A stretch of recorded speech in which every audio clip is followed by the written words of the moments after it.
Yes students MR chapter दी MCQs series चल रही है। MR चैप्टर दियां 6 वीडियोज़ पहला पै चुकियां वा ते उन्हां दे विचों MCQ पार्ट 1 हो गया है। ये MCQ पार्ट 2 आ एंड जिन्ना भी कंटेंट इत्ते दिता जाऊगा वो हर एक तरह के क्वेश्चन नूं सॉल्व करन वास्ते that is more than sufficient. ठीक है, इस दिते हुए कंटेंट नूं एक बार अपने हत्थां दे नाल नोट्स बना के उहदी प्रैक्टिस चंगी तरह प्रैक्टिस करन तो बाद इहदा PDF तुहानूं प्रोवाइड कर दिता जाऊगा ते इहदी चंगी तरह तुसीं प्रैक्टिस कर लो। आई थिंक MR चैप्टर वास्ते इस तो बाहरों होर कुछ वेखण की जरूरत नहीं है। इन्ने क्वेश्चंस की प्रैक्टिस कर लो, कॉन्सैप्ट नूं चंगी तरह समझ लो। ਜਿਹੜੇ पहले 5 पार्ट्स आ ਉਹਦੇ ਵਿੱਚ कॉन्सैप्ट ही समझाया गया है, ਉਹਦੇ ਵਿੱਚ लॉजिक ਦਿੱਤੇ ਗਏ ਆ ਕਿ ਕਿਵੇਂ ਕਿਵੇਂ ਆਪਾਂ ਇਹਨੂੰ ਸਮਝ ਸਕਦੇ ਆ, ਈਜ਼ੀ ਤਰੀਕੇ ਨਾਲ ਇਹਨੂੰ ਕਿਵੇਂ ਕਰ ਸਕਦੇ ਆ। एंड MCQs ਦੀ ਆਪਾਂ PDF प्रोवाइड कर देवांगे। ਜਿਹੜੇ स्टूडेंट्स ने चैनल ਨੂੰ सबसक्राइब नहीं किया वो चैनल ਨੂੰ सबसक्राइब करो एंड फीडबैक दिओ ताकि ਇਹਦੇ ਨਾਲ ਦਾ ਹੋਰ ਆਪਾਂ ਇਹਦੇ ਤੇ वर्क कर ਸਕੀਏ क्लासेस ਦੇ ਉੱਤੇ ਤੇ ਤੁਹਾਨੂੰ ਸਾਰਾ कंटेंट जो है शॉर्टकट्स दे विच तुहानू कंटेंट दिता जावे। Okay, now question number 16th, given that water freezes below 0 degree Celsius. दिता होया वा कि वाटर 0 डिग्री सेल्सियस तो बिलो फ्रीज करता है, ये उन्होंने गल कंडीशन दिती हुई है।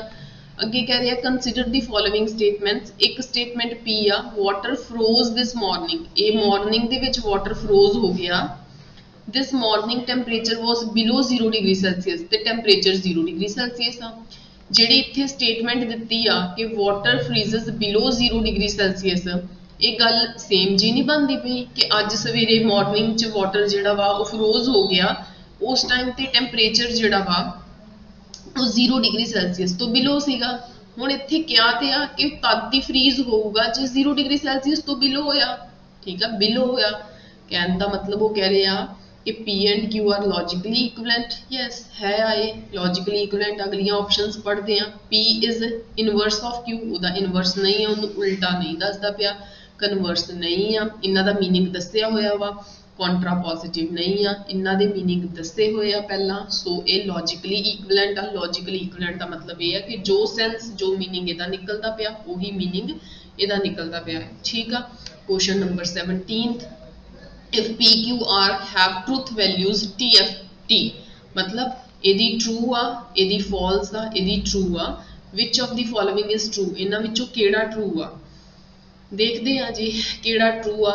इदा करते हैं आपां, इत्थे लिखते हैं पहली वाली नूं अगर मैं ट्राई करा, इहदे उपर लिख दी T है ना, इहदे उपर T लिख दी, दूसरे वाला false आ, Q false आ ते ये फिर true आ। ਇਹਦਾ कोई ਆਪਾਂ ट्रुथ टेबल नहीं करना, कोई ਆਪਾਂ कन्फ्यूज नहीं होना ते ना ही ਆਪਾਂ क्वेश्चन छड्ड के आना। ठीक आ, ਇਹਦਾ मैं सिंपल जिहा लॉजिक दस्सिया सी जिन्हां ने पिछले वाले 5 पार्ट्स या बस 6 पार्ट्स आ, बस 5 तक एक्सप्लेनेशन आ, 6 तो MCQ शुरू हो जाते। एंड मेरे अकॉर्डिंगली जे तुसीं ਉਹ ਵਾਲੇ 5 पार्ट्स ਨੂੰ चंगी तरह वेख लैंदे आ ਜਿਹਦੇ ਵਿੱਚ मैं चंगी तरह कॉन्सैप्ट दस्सिया ना, ਤੇ MCQ भी तुसी काफ़ी हद तक सॉल्व करने का तरीका देख लो भी की आ, तुसी खुद सॉल्व कर सकते हैं। ठीक आ, सो उन्होंने वॉच करना बहुत जरूरी है। उन्होंने च मैं तुहानू दस्सिया होया सी कि जदों ए वाली स्टेटमेंट नूं बोलदे कंडीशनल स्टेटमेंट। ठीक आ, ये स्टेटमेंट च की हुंदा कि रिजल्ट जिहड़ा वा कित्थों तक पहुँचता पिया, तुहाडा रिजल्ट फॉल्स तक पहुँचता पिया है ना, रिजल्ट अपना फॉल्स तक पहुँचता पिया वा। क्लीयर आ, ते उदा नैट रिजल्ट भी की होगा, फॉल्स होगा। सही है, फॉल्स था ते उदी इंटरसैक्शन किहदे नाल हुंदी पई आ, ट्रू दे नाल। ते फिर एक इंटरसैक्शन दा ऑपरेशन दस्सिया सी कि इंटरसैक्शन च कौन स्ट्रोंग हुंदा, फॉल्स स्ट्रोंग हो जांदा, फॉल्स स्ट्रोंग हो जांदा। जे फॉल्स स्ट्रोंग हुंदा ते फिर इहदा की होना चाहिदा सी, इहदा आंसर फॉल्स होना चाहिदा सी। पर वो कही जांदे PQR have truth value TFT which of following true, ए फॉल्स हो गया भाई, ये फॉल्स हो गया। देखो मैं कितना गैस किया।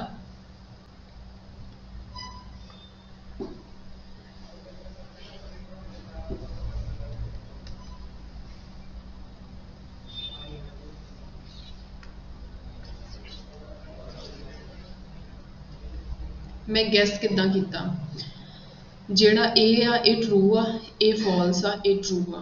इन्ने ऑपरेशन नूं देखिए तो इहदा रिजल्ट फॉल्स आ। वो क्यों फॉल्स आ, क्योंकि जिथों तक गल पहुंचती हुंदी आ वो वाला रिजल्ट हुंदा आ सिर्फ एक एफ नूं छड्ड के, सिर्फ एक एफ नूं छड्ड के, सिर्फ इनू छड्ड के इहदा रिजल्ट ट्रू हुंदा। ठीक आ, ओके। ते हुण एफ दी इंटरसैक्शन, हुण ये एफ आ, उहदी इंटरसैक्शन किहदे नाल ट्रू ना, जदों इंटरसैक्शन हुंदी आ उदों एक भी फॉल्स आ गया ना तो उहदा रिजल्ट फॉल्स आ, इस करके आ फॉल्स आ। अगे आ जाओ, इहदे विच की आ, ए ट्रू आ क्योंकि उत्थे उन्हें पी नूं ट्रू किया, ए ट्रू आ, ए फॉल्स आ जिहड़ा आर है ना, आर ए ट्रू आ, है ना। जे आर ट्रू आ तो पूरी नॉट लगी हुई ना इहदे नाल, ते पूरी की होगी चीज़, इत्थे फॉल्स पिया वा। ठीक है, इत्थे फॉल्स हो गया। ओके, इहदा रिजल्ट की होया भला, इहदा रिजल्ट पहुंचदा कित्थों पिया, फॉल्स तक। इहदा मतलब नैट का रिजल्ट कितना हो गया, फॉल्स हो गया। फॉल्स दी इंटरसैक्शन फॉल्स ना, ये भी फॉल्स दे गया रिजल्ट। ठीक है, सी नूं इत्थे डिस्कस कर लैंदे आ। पी जिहड़ा पी वाला वा ना, पी वाला ये ट्रू, पी वाला आ वो ट्रू आ, जिहड़ा क्यू वाला वा वो फॉल्स आ। ठीक आ, ते इधरों जिहड़ा पी वाला वा वो ट्रू आ, जिहड़ा आर वाला वा वो ट्रू आ। हुण जदों इंटरसैक्शन हुंदी आ, इंटरसैक्शन दे विच एक भी फॉल्स आ गया ते रिजल्ट फॉल्स आ, मतलब आ पूरे दा रिजल्ट की हो गया, फॉल्स हो गया। फॉल्स दी इंटरसैक्शन किहदे नाल होगी, मतलब ए ते चलो यूनियन है तो ट्रू रह जूगा, ते इहदी इंटरसैक्शन ए की रह जाना, ये फॉल्स रह जाना। इहदे विच आओ किद्दां, दोबारा वेखो, क्योंकि इदा की रिजल्ट आया, फॉल्स आया ना, ते दोवें जने ट्रू आ, इन्हें ट्रू दे दित्ता ना, इहदा मतलब फॉल्स दी इंटरसैक्शन, इहदा मतलब फॉल्स दी इंटरसैक्शन, ये दोवें जने ट्रू सी ना, ट्रू हो गए। फॉल्स दी इंटरसैक्शन किहदे नाल, ट्रू दे नाल। इंटरसैक्शन च कौन स्ट्रोंग हुंदा वा, इंटरसैक्शन च फॉल्स स्ट्रोंग हुंदा वा, इस करके इहदा रिजल्ट कितना आ जाना, फॉल्स, इस करके भी फॉल्स हो गया। इनू डिस्कस कर लीए, जिहड़ा क्यू आ इनू फॉल्स किया जांदे आ, क्यू नू फॉल्स किया जांदे आ, जिहड़ा पी हैगा वा, पी हैगा वो ट्रू हैगा, जिहड़ा आर हैगा वो ट्रू हैगा, है ना। हुण दो जणियां दी इंटरसैक्शन हुंदी पई आ ते दोनों जणे ट्रू आ, ऑबवियस आ इन्नी चीज़ की बनदी आ, ट्रू, इन्नी चीज़ ट्रू बनदी। फॉल्स तो ट्रू तक पहुंचदा पिया वा, पहुंचदा कित्थों तक पिया, ट्रू तक, उहदा रिजल्ट भी की होऊगा, ट्रू होऊगा। So D is option. ठीक आ, ये फटाफट चैक हो जाते हैं, जस्ट मैनू समझाना सी तां करके इत्थे टाइम कंज्यूम हो जाता, अदरवाइज ये बहुत ईजीली हो जाते हैं। Question number 18th, if P implies Q union R as false, ये फॉल्स आ रिजल्ट, पहला ही दिता होया वा कि फॉल्स आ, जे फॉल्स रिजल्ट आ ना, इंपलाइज दा साइन आ, कहने दा मतलब जिहड़ी इधर वाली चीज़ दा ना, ये तो पक्का फॉल्स होगी, ये तो पक्का फॉल्स होगी, पक्का फॉल्स होगी। ठीक आ, ये श्योर हो गया, क्योंकि रिजल्ट कित्थों तक पहुंचता पिया वा, रिजल्ट जे पूरा नैट रिजल्ट हुंदा की सी, ए इंपलाइज बी फॉल्स तद हुंदा सीगा जे ए वाली चीज़ फॉल्स आ, जिथों तक पहुंचता पिया, जे ओ फॉल्स आ ते फिर नैट रिजल्ट जिहड़ा वा वो फॉल्स आ, है ना। कि ए फॉल्स आ ते फिर की होगा, जे ए फॉल्स आ ते फिर वो ट्रू हो जाता सी। कहने का मतलब कि नैट रिजल्ट के फॉल्स होने वास्ते सिर्फ एदा फॉल्स होना जरूरी आ, ये चीज़ जिहड़ी वो ट्रू हुंदी है। अंडरस्टैंड, ये वाली चीज़ ट्रू हुंदी। फिर इत्थों एक गल आपां नूं पक्की हो गई कि पी की आ, पी ट्रू आ। हुण असीं इन्हां विचों वेखियो ना, P Q R sequence wise पुछया ते पी ट्रू आ गया ना, क्यों आया, क्योंकि ये वाली चीज़ तो पक्का ट्रू होगी। हुण दूजी वाली चीज़ जिहड़ी आ फॉल्स आ, ते दूजी वाली चीज़ हैगी किहड़ी आ, क्यू यूनीअन आर कहंदे फॉल्स आ। ते जदों दो जणियां दी यूनीअन फॉल्स आ ना, फिर जरूरी आ कि दोनों जणे फॉल्स होने चाहिए आ। ए फॉल्स आ, ए फॉल्स आ, उन्हां दी यूनीअन आ, फिर फॉल्स होऊगा। जे एक फॉल्स आ दूजा ट्रू आ ते फिर ट्रू होऊगा, जे इधर वाला ट्रू दूजा फॉल्स आ ते फिर भी ट्रू होऊगा, ते जे ट्रू यूनीअन ट्रू आ ते फिर भी ट्रू होऊगा, है ना। आपां नूं की चाहिदा, आपां नूं चाहिदा क्यू यूनीअन आर जिहड़ा वा वो फॉल्स आ। ठीक आ, वो तद पॉसीबल आ कि जे दोनों जने फॉल्स आ, क्योंकि एक जाना भी ट्रू हुंदा ते रिजल्ट की हो जांदा वा, रिजल्ट ट्रू हो जांदा वा, है ना। क्यू एंड आर दोनों जने की होणगे, फॉल्स होणगे। सो इहदी ऑप्शन रहूगी क्यू ए फॉल्स, सो इहदी ऑप्शन डी रहूगी। ठीक आ, question number 19th, the negation of the propositions Q union not P intersection R, यदि negation फाइंड करनी है जी। negation का मतलब आ कि इत्ते नॉट लगाता, नॉट लगाउण तो बाद ये नॉट जिहड़ा वा क्यू ते चल जाना, नॉट क्यू ते चल गया, जिहड़ा यूनीअन का साइन यानी कि डिसजंक्शन का साइन कंजंक्शन च चेंज हो गया, जिहड़ा आह वाला सिंबल है हट गया, इहदे नाल कैंसल हो जाता। पी ਕੰਜੰਕਸ਼ਨ ਆਰ ਆ ਗਿਆ, ਨੋਟ ਕਿਊ ਇਹਨਾਂ ਦੋਨਾਂ ਦੇ ਵਿੱਚ ਆ, ਇਹ ਰਹੂਗੀ ਆਪਸ਼ਨ ਬੀ। ਠੀਕ ਹੈ। Question number 20th, which of the following is logically equivalent to P conjunction Q? P conjunction Q ਦੇ logically equivalent ਕਿਹੜੀ statement ਆ ਜੀ? ਦੇਖਦੇ ਆ ਕਿਹੜੀ statement ਆ। ਪਹਿਲੀ statement ਨੂੰ ਅਗਰ ਮੈਂ ਵੇਖਾਂ ਤੇ P, ਠੀਕ ਆ, ਦੇਖੋ ਜਦੋਂ implies ਦਾ ਸਾਈਨ ਹੁੰਦਾ ਨਾ A implies B, ਇਹਦਾ ਮਤਲਬ ਹੁੰਦਾ not A disjunction B, ਠੀਕ ਆ, A ਦਾ ਰਿਜ਼ਲਟ ਰਹਿੰਦਾ ਹੁੰਦਾ। ਤੇ ਵੈਸੇ ਇੱਥੇ ਕੰਜੰਕਸ਼ਨ ਦੀ ਗੱਲ ਕਰਨ ਦੇ ਜੇ, ਚਲੋ ਵੇਖਦੇ ਹਾਂ ਆਪਾਂ। ਇਹਦਾ ਨੋਟ ਕੀਤਾ, ਇਹਦਾ ਨੋਟ ਕੀਤਾ, ਨੋਟ P, ਠੀਕ ਹੈ, ਡਿਸਜੰਕਸ਼ਨ ਨੋਟ Q। ਦੇਖੋ ਭਲਾ ਇਹ ਗੱਲ ਬਣਦੀ ਆ, ਇਹ ਗੱਲ ਨਹੀਂ ਬਣੀ ਹੈ ਨਾ। ਸੈਕਿੰਡ ਨੂੰ ਦੇਖੀਏ, ਸੈਕਿੰਡ ਇੱਥੇ ਨੋਟ P ਆ, ਡਿਸਜੰਕਸ਼ਨ ਨੋਟ Q ਆ, ਉੱਥੇ ਕੰਜੰਕਸ਼ਨ ਆ, ਇਹ ਰਿਜ਼ਲਟ ਆਲਮੋਸਟ ਸੇਮ ਨਹੀਂ ਆਇਆ? ਸੇਮ ਆਇਆ। ਜੇ ਫਸਟ ਆਪਸ਼ਨ ਨਹੀਂ ਬਣੀ ਹੈਗੀ, ਸੈਕਿੰਡ ਵੀ ਨਹੀਂ ਬਣੀ। ਥਰਡ ਨੂੰ ਦੇਖਾਂ, ਥਰਡ ਨੂੰ ਦੇਖਿਆ ਤੇ ਪਹਿਲਾਂ ਅੰਦਰ ਵਾਲੇ ਨੂੰ ਦੇਖਾਂ, ਬਾਅਦ ਚ ਉਹਦਾ ਨੇਗੇਸ਼ਨ ਕਰ ਦੇਵਾਂਗੇ, ਹਨਾ। ਪਹਿਲਾਂ ਅੰਦਰ ਵਾਲੇ ਨੂੰ ਦੇਖਦੇ ਹਾਂ, ਠੀਕ ਹੈ। ਥਰਡ ਵਾਲਾ ਇੱਥੇ ਸੋਲਵ ਕਰਦੇ ਹਾਂ। ਨੋਟ P ਡਿਸਜੰਕਸ਼ਨ ਨੋਟ Q, ਹੈ ਨਾ। ਤੇ ਇਹ ਜਿਹੜਾ ਨੇਗੇਸ਼ਨ ਆ ਜਦੋਂ ਇਹਨਾਂ ਦੇ ਨਾਲ ਲੱਗੂਗਾ ਕੀ ਹੈ ਨਾ, P ਜਿਹੜਾ ਡਿਸਜੰਕਸ਼ਨ ਕੰਜੰਕਸ਼ਨ ਚ ਚੇਂਜ ਹੋ ਗਿਆ, Q। ਇਹ ਲੌਜੀਕਲੀ ਇਕੁਇਵਲੈਂਟ ਆ। C ਆਪਸ਼ਨ ਬਣ ਰਹੀ ਹੈ। D ਨੂੰ ਵੀ ਆਪਾਂ ਚੈੱਕ ਕਰਦੇ ਹਾਂ, ਹੈ ਨਾ। D ਨੂੰ ਵੀ ਚੈੱਕ ਕਰਦੇ, ਨੇਗੇਸ਼ਨ ਬਾਅਦ ਚ ਲਾਵਾਂਗੇ। ਅੰਦਰ ਵਾਲਾ ਸੋਲਵ ਵੀ ਆ, ਕਿਹੜਾ ਇੰਪਲੀਕੇਸ਼ਨ ਆ, ਇੰਪਲੀਕੇਸ਼ਨ ਨਹੀਂ ਹੈਗਾ, ਹਨਾ। ਕੀ ਹੋ ਜਾਣਾ, P ਜਿਹੜਾ ਕੰਜੰਕਸ਼ਨ ਆ ਡਿਸਜੰਕਸ਼ਨ Q, ਗੱਲ ਨਹੀਂ ਬਣੀ, ਹਨਾ। P ਇੱਥੇ ਸਾਈਨ ਉਲਟੇ ਹੈਗੇ ਇਹਨਾਂ ਦੇ, ਸੋ ਆਪਸ਼ਨ ਰਹੇਗੀ C option. Question number 21st, which of the following is logically equivalent to? ਕਿਹੜਾ logically equivalent ਇਹਦੇ ਇੱਥੇ not ਆ, not P implies Q ਆ। ਜਦੋਂ ਇੱਥੇ ਇਹਦਾ negation ਹਟੂਗਾ, ਇਹਦਾ negation ਜਦੋਂ ਅੰਦਰ ਲੱਗਦਾ ਨਾ ਜਾ ਕੇ, ਹੈ ਨਾ। ਪਹਿਲਾਂ ਅਸੀਂ ਅੰਦਰ ਨਾ implication ਆ, ਪਹਿਲਾਂ implication ਨੂੰ solve ਕਰੀਏ। ਸਿਰਫ implication ਨੂੰ ਧਿਆਨ ਨਾਲ ਦੇਖੋ, ਜਿਹਨੂੰ ਮੈਂ blue ਕਰਨ ਲੱਗੀ ਆ। ਬਲੂ ਦੇ ਅੰਦਰ ਜੋ ਰੱਖਿਆ ਨਾ, ਉੱਥੇ ਇੰਪਲੀਕੇਸ਼ਨ ਲੱਗਦਾ ਪਿਆ। ਇੱਥੇ ਆਪਾਂ ਉਹਦਾ ਰਿਜ਼ਲਟ ਲਿਖਾਂਗੇ, ਇੰਨੀ ਚੀਜ਼ ਦਾ ਨੋਟ ਕੀਤਾ, P ਬਣ ਗਿਆ, ਇੰਨੀ ਚੀਜ਼ ਦਾ ਨੋਟ ਕਰਕੇ, ਠੀਕ ਆ, P ਬਣ ਗਿਆ। ਉਹਦਾ ਅਸਲ 'ਚ ਯੂਨੀਅਨ ਜਾਨੀ ਕਿ ਡਿਸਜੰਕਸ਼ਨ Q ਹੁੰਦਾ ਵਾ। ਇਹ ਵਾਲਾ ਸਾਈਨ ਜਦੋਂ ਅੰਦਰ ਜਾਂਦਾ ਵਾ, ਇੱਥੇ ਨੋਟ P ਲੱਗੂਗਾ, ਸਾਈਨ ਜਿਹੜਾ ਚੇਂਜ ਹੋ ਜਾਂਦਾ ਵਾ, ਨੋਟ Q। ਅਗਰ ਮੈਂ ਵੇਖਾਂ ਤਾਂ ਆਪਸ਼ਨ D ਰਹੂਗੀ ਇਹਦਾ ਆਨਸਰ, ਠੀਕ ਆ।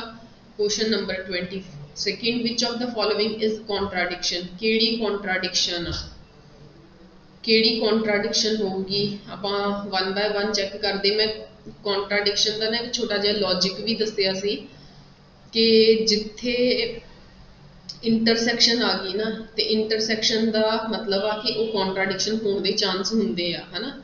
ਫਿਰ ਵੀ ਅਗਰ ਆਪਾਂ ਇਹਨੂੰ ਚੈੱਕ ਕਰਨਾ ਵਾ, ਸਪੋਜ਼ ਕਰੋ ਇੰਨੀ ਚੀਜ਼ ਆ ਨਾ, ਇਹਨੂੰ ਮੈਂ ਕੋਈ ਇੱਕ ਸੈੱਟ ਕੰਸੀਡਰ ਕਰ ਲੈਂਦੀ ਆ, ਕਿਉਂਕਿ ਥੋੜਾ ਕੰਪਲਿਕੇਟਡ ਵੱਡਾ ਹੋਣ ਦੇ ਕਾਰਨ ਕਰਕੇ ਨਾ ਮੈਂ ਇਹਨੂੰ ਕੁਝ ਕੰਸੀਡਰ ਕਰਨ ਲੱਗੀ ਇੰਨੀ ਚੀਜ਼ ਨੂੰ, ਹਨਾ। ਕੁਝ ਜਿੱਦਾਂ A ਮੰਨੀਦਾ ਹੈ, ਇੰਟਰਸੈਕਸ਼ਨ ਇਹਦੇ ਨਾਲ, ਇਹਨੂੰ ਵੀ ਪਹਿਲਾਂ ਅੰਦਰ ਵਾਲੇ ਨੂੰ ਸੋਲਵ ਕਰੂੰਗੀ, ਠੀਕ ਆ। ਜਦੋਂ ਅੰਦਰ ਵਾਲੇ ਨੂੰ ਸੋਲਵ ਕੀਤਾ, ਬਾਹਰ ਵਾਲਾ ਤਾਂ ਇਵੇਂ ਹੀ ਰਿਹਾ, ਇਹ ਚੀਜ਼ ਇਹ ਵਾਲਾ ਸਾਈਨ ਵੀ ਇਵੇਂ ਰਹੂਗਾ। ਅੰਦਰ ਵਾਲੇ ਨੂੰ ਸੋਲਵ ਕਰਨ ਤੇ ਨਾ ਅੰਦਰ ਵਾਲਾ ਬਣਦਾ ਜੇ note P intersection note Q, ਠੀਕ ਆ। ਕਹਿ ਸਕਦੀ ਇਹਨੂੰ ਇੰਟਰਸੈਕਸ਼ਨ ਕੰਜੰਕਸ਼ਨ ਨੂੰ। ਜੇ ਮੈਂ ਇੰਨੇ ਦੀ ਇੰਟਰਸੈਕਸ਼ਨ ਨੋਟ P ਨਾਲ ਲੈਂਦੀ ਆ, P ਇੰਟਰਸੈਕਸ਼ਨ Q, ਉਹਦੀ ਫਿਰ ਤੋਂ ਇੰਟਰਸੈਕਸ਼ਨ P ਨਾਲ ਲਈ, ਬ੍ਰੈਕਟ ਕਲੋਜ਼, ਫਿਰ ਵਿੱਚ ਕਿਹੜਾ ਸਿੰਬਲ ਪਾਈਦਾ ਹੁੰਦਾ ਵਾ, ਵਿੱਚ ਫਿਰ ਅਸੀਂ ਇਹ ਵਾਲਾ ਸਿੰਬਲ ਪਾਈਦਾ, ਹੈ ਨਾ, ਇੱਥੇ। ਤੇ ਇਹ ਨੈਕਸਟ ਰਹਿ ਜੂਗਾ, ਇਹ ਨੈਕਸਟ ਰਹਿ ਜੂਗਾ ਇੰਨਾ, ਕਿੰਨਾ ਮਤਲਬ P ਇੰਟਰਸੈਕਸ਼ਨ Q। ਇਹਨੂੰ ਕਿਹਦੇ ਨਾਲ ਲਓਗੇ, ਇਹਨੂੰ ਤੁਸੀਂ ਲਓਗੇ ਨੋਟ Q ਦੇ ਨਾਲ। ਇੱਥੇ ਨੋਟ P ਆਉਣਾ ਸੀ, ਨੋਟ P, ਇੱਥੇ ਨੋਟ Q, ਹੈ ਨਾ। ਯੈਸ,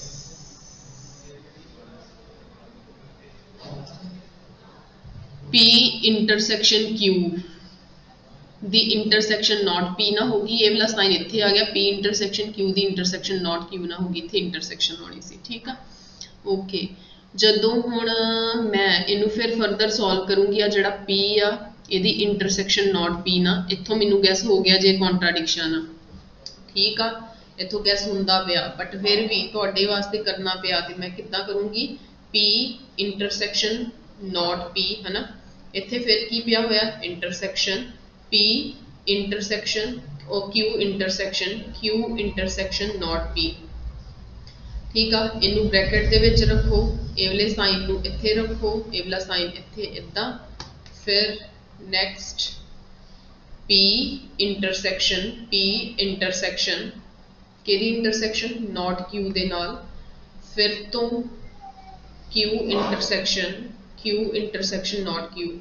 मैनू किवें गैस लगा सी भी ये कॉन्ट्राडिक्शन आ, क्योंकि एक तो इत्थे वेखो सारे किते इंटरसैक्शनस आ गई, ध्यान नाल देखो इत्थे सारे इंटरसैक्शनस आ गई। दूसरा मैं अपने माइंड च थोड़ी जी कैलकुलेशन की कि जे मैं P the intersection not P दे नाल लैनी आ ना ते ओ फाई बनन वाला वा, ओदी फिर तो इंटरसैक्शन फाई बनन वाला, ओदी फिर तो इंटरसैक्शन किसी एलीमेंट दे नाल उन्हें फाई देना है। जदों इधर आई इधर Q इंटरसेक्शन नॉट Q बनता पाया, यानी कि Q इंटरसेक्शन नॉट Q बनन दिया। इन्नी चीज की है भला, इन्नी चीज फाई दी फिर इंटरसेक्शन किसी ना फाई बनती पई, फिर फाई दी इंटरसेक्शन फिर तो फाई रहूगी। मैनू ये पहला ही 2-3 स्टैप पहला ही गैस हो गया सी, तुसी भी इदां गैस करना है। ठीक है, ये वास्ते तुहानू प्रीवियस वीडियोज वेखनियां पैणियां आ कि किदां गैस हुंदा आ। 23rd question number 23rd, the negation of the proposition if a number is divisible by 15, a number is divisible by 15, ਇਹ ਵਾਲੀ स्टेटमेंट ਨੂੰ P स्टेटमेंट कंसीडर करांगे। it is divisible by 5 or 3, इस statement ਨੂੰ Q consider करांगे। if implication sign आ P implies Q होगा, ਉਹਦਾ ਜਿਹੜਾ ਰਿਜ਼ਲਟ ਆ ਉਹ ਨॉट P यूनियन Q ਹੁੰਦਾ, यानी कि डिसजंक्शन। दूसरी गल ਇਹਦਾ ਨਗੇਸ਼ਨ करना सी, ਜਦੋਂ ਇੰਨੀ स्टेटमेंट ਦਾ ਤੁਸੀਂ ਨਗੇਸ਼ਨ ਕਰਦੇ ਆ ਉਦੋਂ ਉਹ ਰਹੂਗਾ P conjunction not Q। Conjunction and कह सकते हैं, पहला तो एंड देखो कित्थे आ, इत्थे एंड हैगा, इत्थे एंड हैगा, इत्थे एंड हैगा, इत्थे और आ। ठीक आ, इस करके डी ऑप्शन तो छड़ दो। बाकी रही गल एंड, जिहदे नाल एंड लगा आ उहदे स्टार्टिंग च इफ नहीं लगा होना चाहिए, इनू भी छड़ दिओ। इत्थे एंड ते एंड वाली स्टेटमेंट आ ओके, ए वाला साइन आ गया। क्यू दा नॉट आ, क्यू स्टेटमेंट वेखो किहड़ी सी, क्यू स्टेटमेंट सी इट इज डिविजिबल बाय 5 और 3।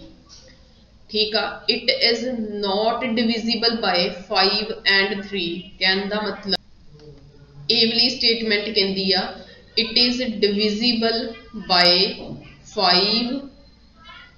ठीक है, इत्थे और जे एंड आ ना, कहने दा मतलब जे इत्थे एंड हो गया ना और दा एंड बदल गया ना, फिर इत्थे नॉट नहीं लगना चाहिए सी, इस करके बी ऑप्शन नहीं आ।